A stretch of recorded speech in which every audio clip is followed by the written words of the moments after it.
I wanted an island for my kitchen, but to buy it, it was way too expensive.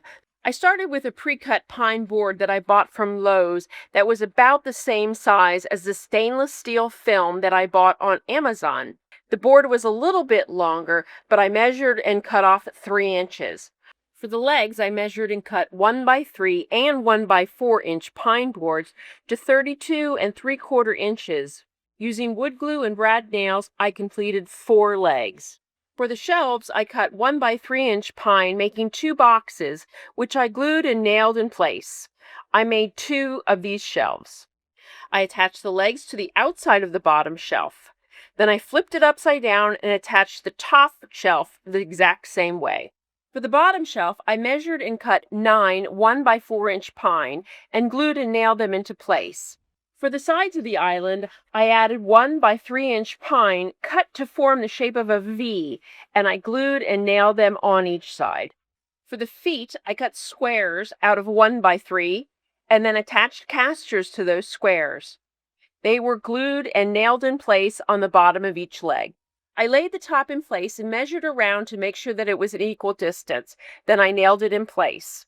I carefully laid the film on top and smoothed it, pulling the film a little bit at a time and smoothing it into place.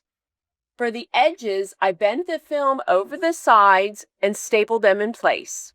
I folded the corners as you would wrap a gift and stapled those in place. I finished the island by staining and sealing all of the wood.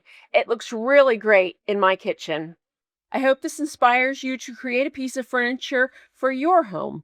If you'd like to gain a little extra storage space, consider picking up an old wooden window frame without the glass. I'm flipping over the window frame, facing it good side down. Using 8 simple cup hooks from the dollar store that were previously spray painted with black, I am selecting 4 for the next step. I'm also using 2 hanging chains removed from dollar store wire baskets. Going by my penciled marks, I'm screwing a cup hook onto the window frame on each side. I'm now transferring the same hook placement measurement to the other short side of the window and screwing in 2 more cup hooks. I'm now documenting the measurements of the window hanging apparatus so I can transfer it to my desired hanging spot.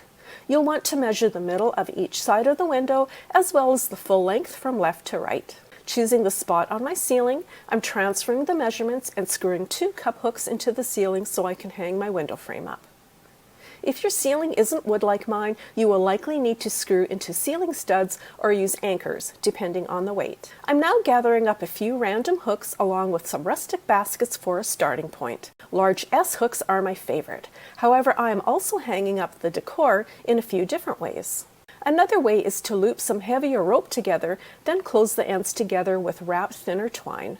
You can also screw cup hooks into the window frame for easier hanging too. I'm using a combination of all of the above plus more for a random rustic look. And you are left with a charming and rustic way to either add additional storage to your space or use it as a way to display your favorite collections. I hope this inspires you to consider picking up an old window frame, short ladder, or even a wooden shutter to create a kitchen ceiling display of your own. First thing we want to do on these crates is we're going to cut an angle here, so we need to mark where our cut's going to be. What I decided to do on this, when I've done this project before, is take the second rung down right at the corner here, and I'm going to use my speed square because it's going to give me a nice perfect 45-degree angle, and that's where I'm going to mark it, just like that. I will then turn it around and going to mark it the same on the opposite side. The reason is we're going to cut these at a 45-degree angle on what's going to be the front. All right, we're going to mark both of these crates, as you can see, and then we will cut them and I will show you how we take them apart. Whenever using a jigsaw, always be careful. You just want to take it slow. If you need to use a handsaw because you don't have a jigsaw, that's fine too. Once we cut the front part of these boards off, what you're going to do is take 2 of them, put it right here where your second slat is you'll mark on the back side here, just like that. Leave this one for here, and you'll do the same over here. Mark this, just like that, and then what we'll do is we'll use our saw to cut those lines. Okay, now that we got this cut, this is going to be our support. So what we'll do is we'll put it here. You can use glue, a screw. I've got a nail gun, so I'm just gonna put one in real quick.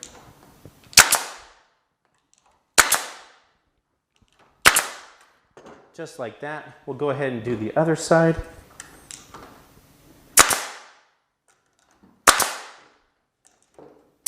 We have got our first crate done right here. I'm gonna hit it with a little bit of sandpaper. We wanna get rid of any rough edges. I've got a little bit of a burn mark from my blade. We'll get rid of that.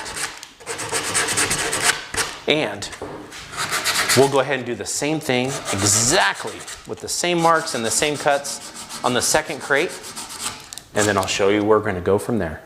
Okay, now that we've got it cut and we've got it sanded, it's time to put on a coat of stain. I always use a towel to put the stain on instead of using a brush. I feel like I can really get some penetration on with it. Now, what we're gonna do is once we get these all stained, I'm gonna put a coat of polyurethane on it.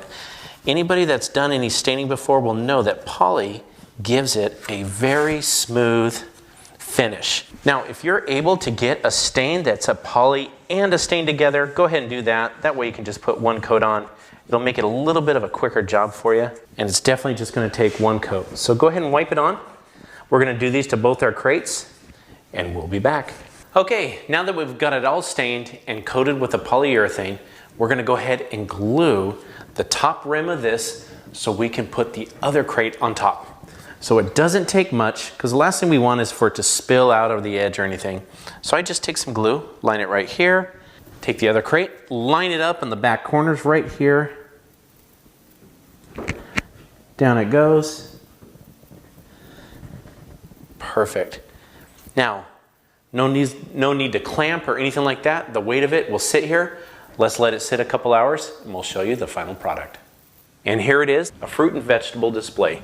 It's really great, especially with the family, because anytime you have fruit and vegetables out front, they're gonna wanna use those for snacks. Appreciate it. Hope you guys enjoyed this product. Thank you for watching Home Talk. We'll see you again. Here's a really cool way to repurpose some shutters. Give your shutters a good wipe down to remove any dirt or debris and make sure there's no bug. Cut down your wood to length. I'm using a miter saw, but you can use a circular saw or jigsaw. Give your boards a quick sand to make sure they're smooth and ready for paint or stain. Place the boards on the shutters with the smooth side facing forward, and using wood screws, attach the boards to the shutters. Decide where you want your shelf to be. I place mine towards the bottom, and if you want, you can add more than one shelf here. Measure the board for the bottom and attach it using brad nails or wood. Now it's time for paint. You can either paint by hand before attaching the boards or after using a paint sprayer, as I did. Pick a paint stain or color to add some contrast to the top or leave it natural. Add some cute decor and voila, you've got yourself a cute side table or a plant stand.